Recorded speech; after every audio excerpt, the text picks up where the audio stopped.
feel like everyone that says, oh, I actually like a well-written villain more than a well-written hero to be kind of a daft bastard, because let's be honest, we all like a well-written villain better than a well-written hero. You're just trying to sound edgier than you are. That said, I like a well-written villain better than a well-written hero. And the reason behind this is straightforward. On a purely meta level, in any series, the villain is the proactive player and the hero is the reactive player. The hero's just, minding his own business, and he wouldn't really have anything to do if it wasn't for the villain who's planning world domination that he must thwart his evil plans. So most of the fascinating proactivity comes from the villain side. That's one reason why villains, particularly well-written ones, are preferred to heroes. And on the flip side, a well-written villain has a fascinating philosophy and psychology that hits much harder if it's related to than any hero's does. Because look, we have a hero, he's a good guy, he wants to, spread peace and love and shiz. We all like peace and love and shiz. After all now, this land is made of love and peace! But if you find yourself relating to some really sinister villain dude, well, that hits you harder, and that's far more interesting. So, now you're probably thinking to yourself, but Nux, this is a completely generic way to start any video talking about any villains. You're just talking about base appeal of villains. Thank you, retarded Suzaku. Very cool. Glad you can make a reappearance. It's been too long. And to that I say, yes, this would be a generic intro to any video discussing any villain. But you know why it's not? Because Garou from One Punch Man flips both of these two aspects on their heads in just his introduction alone. As far as the reactivity of main characters versus the proactivity of the antagonists, well, half the beauty of One Punch Man is the fact that Saitama is purely reactive. From the comedic aspect, it's fantastic when this unstoppable villain shows up and he defeated 7 heroes, no one can defeat him, and then Saitama beats him in one punch and he continues his depressive life. Not only that, but villains who to most heroes are their raison d'etre, the reason why they are existing to defeat them. For Saitama, villains have become a nuisance, not being able to put up any form of fight against him, extinguishing his raison d'etre.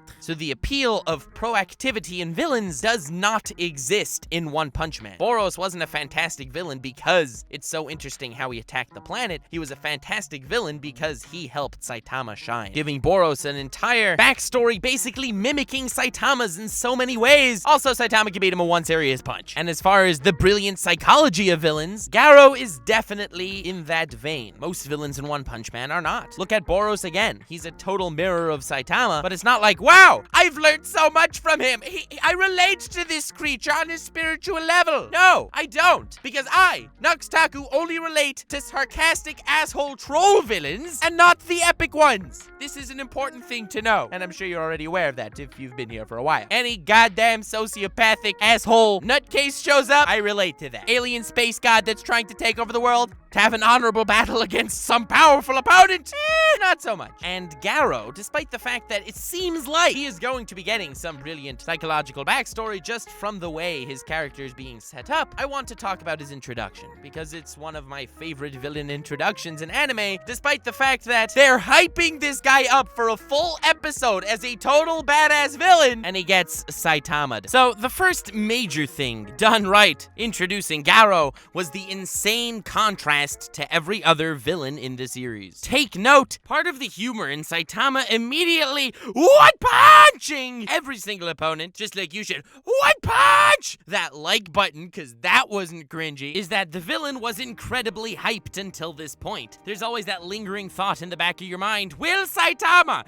actually face this opponent that's a challenge, or will he again defeat him in one punch? Whether it's Carnage Kabuto, the Sea King, or Boros, they were all growing in power as the series progressed, but also were all invincible before fighting Saitama. The Sea King guy wrecked 2 S-class heroes without even getting very serious, being Saitama and Puri Puri Prisoner, who, fun fact, is what the Roman god Cupid is based off of. Facts. This invincibility that everyone showed gave us the air of wonder if they would actually be a fight for Saitama. The way people power scale characters in series to try and gauge how powerful the individuals are based off one another. But the thing about Saitama is, he cannot be power scaled purely through this method because he's never pushed to a limit. Because of this, his potential energy is infinite, at least within the eyes of the viewers. Now, if an opponent is so overpowered that it's taking down S-class heroes and we're not seeing the limit of that opponent's strength, to the viewers its power is also potentially infinite. So the air of wonder is there in regard to when One Punch Man will finally fight them, and of course One Punch Man beats them in one punch. That's the gimmick. Garou, though, doesn't even try this approach. He's not a character that's built so that we could have the lingering wonder in the back of our minds if Saitama will defeat him.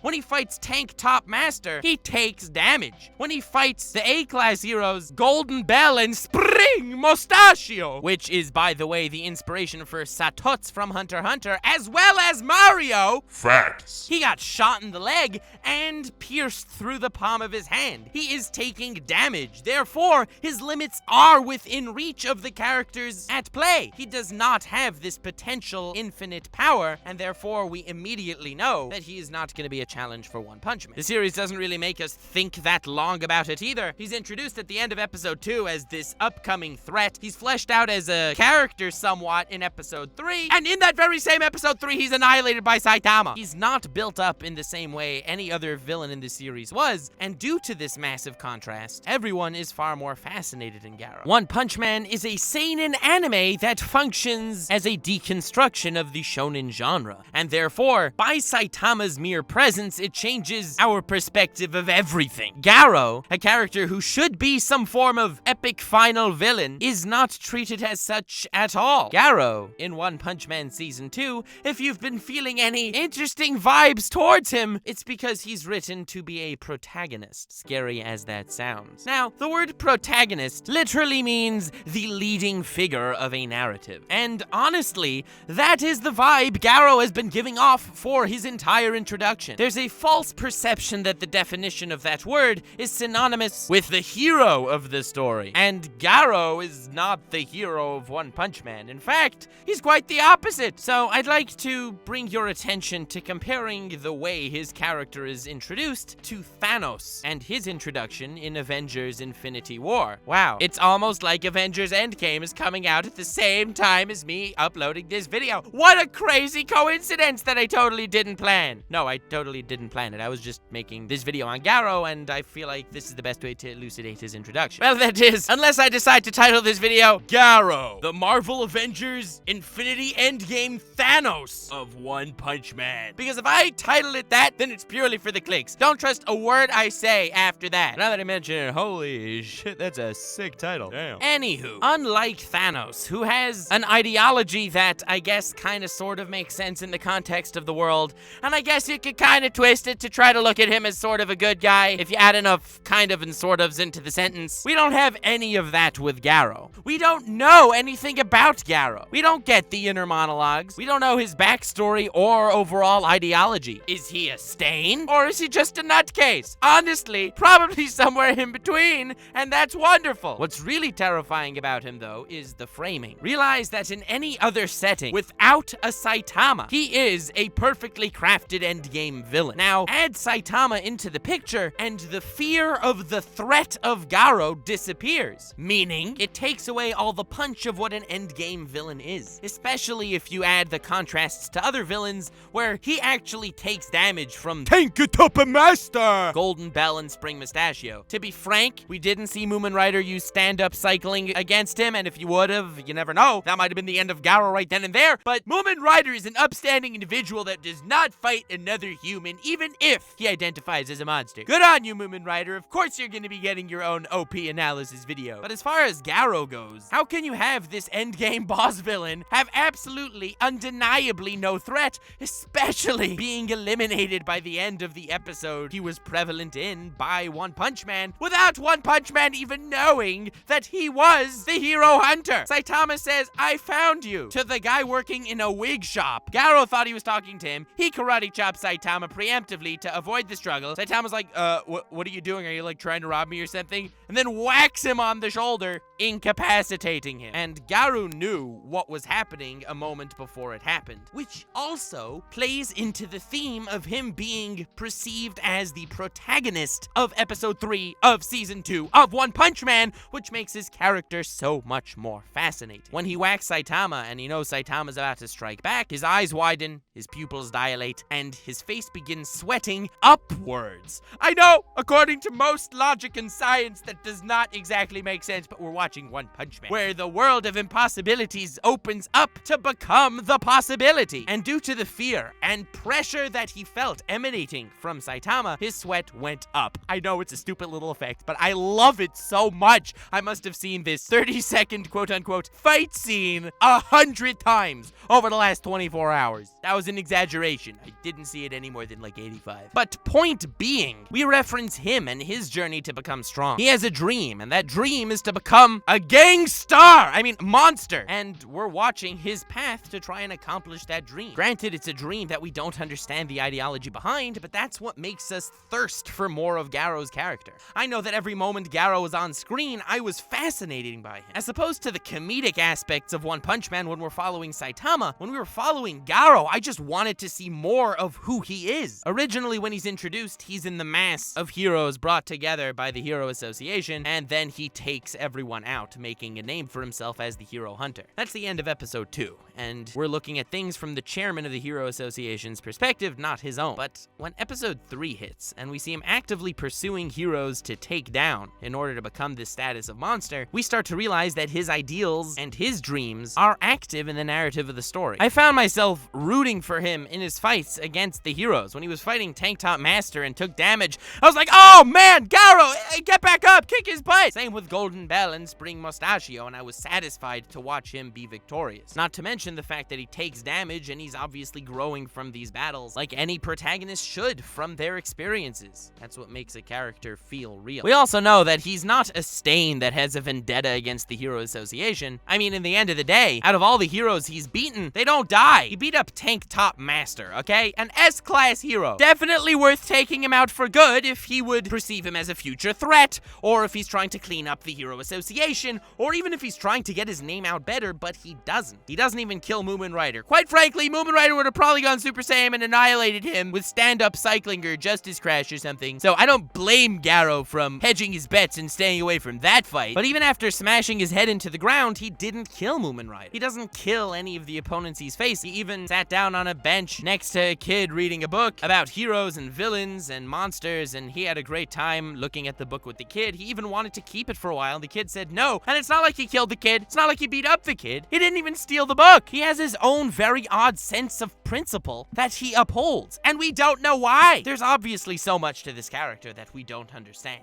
And the fact that Saitama is a force in this world, and the threat is gone, and the perspective of the narrative is following him just like it followed Thanos in Infinity War. It was Thanos' quest to get the Infinity Stones, and the superheroes were his obstacles, as opposed to him being the superhero's obstacles. For that really weird span of time in One Punch Man, I felt like I was following someone trying to accomplish their dream. I was rooting for them to accomplish their dream, and that is the protagonist effect. When I think epic villain introductions in anime, I think of Sosuke Aizen from Bleach. When he was introduced to be a main villain, it was bone-shuddering. It was terrifying. It was my favorite villain introduction in anime, hands down. But it didn't put him under the perspective of being a protagonist. Again, we didn't understand his motivations of goals, but we did feel the terror felt by everyone in the Soul Society at that moment. We felt like this was an endgame boss that our protagonists and heroes have to try their hardest to eventually face. Garou is also introduced to be a so-called overpowered character, even defeating S-class heroes. But by the fact that A, we're in the world of One Punch Man, where A, it negates the threat factor, giving us a different perspectival glance at any individual villain in the series. B, we're looking at things from his perspective. It's not the hero's perspective that the villain showed up, oh my god, he's so terrifying, he's killing all of us. No, it's how he is chasing the heroes, framing him as the protagonist of every moment he's on screen. Not the quote-unquote hero, like Mother's Basement decided to call Thanos on his Infinity War video. He's not a hero. He's a protagonist. Different thing. But we still found ourselves rooting for him. C, in the world of One Punch Man, it reverses the roles of heroes and villains in the sense that the beauty of the character Saitama is not being a proactive character, but being a reactive character, and how nothing seems to phase him. The villains, who are normally appreciated for their proactivity, in One Punch Man are not. Garou is a proactive villain that is appreciated appreciated for his quest to accomplish his dreams, whatever that may be. D. Immediately after meeting him, beginning to understand him, at least to an extent, and his quest to accomplish whatever he is trying to accomplish, he meets One Punch Man and sees an unbreakable wall before him. He freaking sweats upwards, fam! That's gonna be my new thing. Sweating upwards is the coolest thing ever. I mean, it's not standing up while cycling. He's not Moomin Rider. But sweating upwards is pretty much the pinnacle of what animation has to offer. So sweat going up is a literal inversion of our expectations, and it conveys the raw, visceral emotion as it completely turns around the narrative expectations that sweat is. Meaning he encountered a roadblock right at the beginning of his introduction when we started to get comfortable with his processes, meaning his personality as well as his actions will be taking a drastic turn in the future. And finally, there's the mystery of his past, philosophy, and ideology behind why he's doing what he's doing. He doesn't seem like a Hisoka that's fighting for fun. He doesn't seem like an Aizen that has a grand plan of just amassing more and more power and that's the end goal. He isn't fighting like a Madara type villain that just wants to take over the world, and he seemingly isn't fighting for a Stain type ideology or even a Thanos one where he considers himself to be the hero. He seems like a completely grounded individual, someone that gives off the air that he could be very well understood by the audience that's following him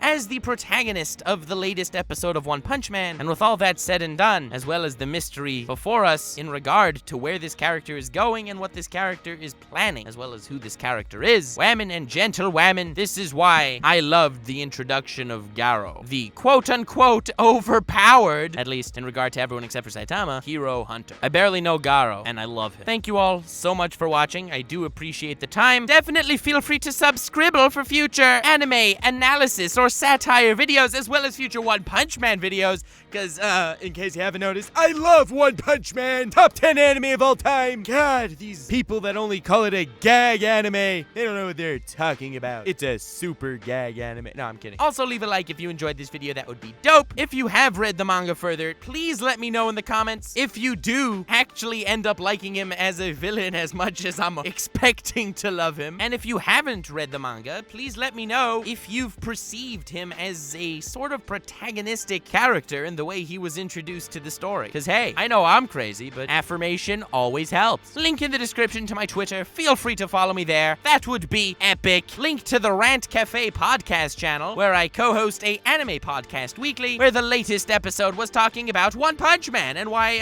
I still love Season 2, even though, yeah, the animation's not as good as Season 1, but get over it. Better than nothing. Also, link in the description to my Patreon. All patrons are invited to the Discord server where I hang, and I especially wanted to thank David and Noel, Negus Nogus, Burning Bush, Rise Warren, Sage of Snake, Justin Smith, Wilson Fletcher, Team Sparky65, The Unknown Taku, Lazy Ronin, Girthy Worm Jim, Allison Stricker, The Wolf of Gar, JD Finchery, Laser, The Ethan, Ravy Landeck, Kevin McLean, Jordan, Frisky Dingo, White Noise 32, Nasty Frank's Barbecue, Talon, Bestest, Daddy Cross, Mitchell Garnett, Miriam Ramirez, Praise Lord Dugigamesha, Billy Thompson, Serial Flex Offender, Sinon, JJ Slabrams, The Night Brights, LJ Elijah D. Borden, Kaiser Wanar, Alihi-san Dansoko, Crazy Beats, Divine Reigns, Hexiled, Teakui, Skylar Legs, Samuel Guzman, The Ninth Master, Karma, and TM Philly. Thanks to the Lord Tweegerank, Noctris 13, Cream My Pancake, Stanley Ramsrud, MD, Adria Pika, and Everest. Thanks to the Garou Rank, Dark Element, Eduardo Flores, Puzerker, Muafak, Necro, Sunny Parks, and Maurice Luis Dreyfus, as well as Gintama for life. Very cool. And thanks to the man, the myth, the legend, Steve. Thank you all so much for watching until this point. It is greatly appreciated. Let me know future videos you'd like me to make, be it on One Punch Man or anything, because I can do anything. That was a joke. I actually can't do most things.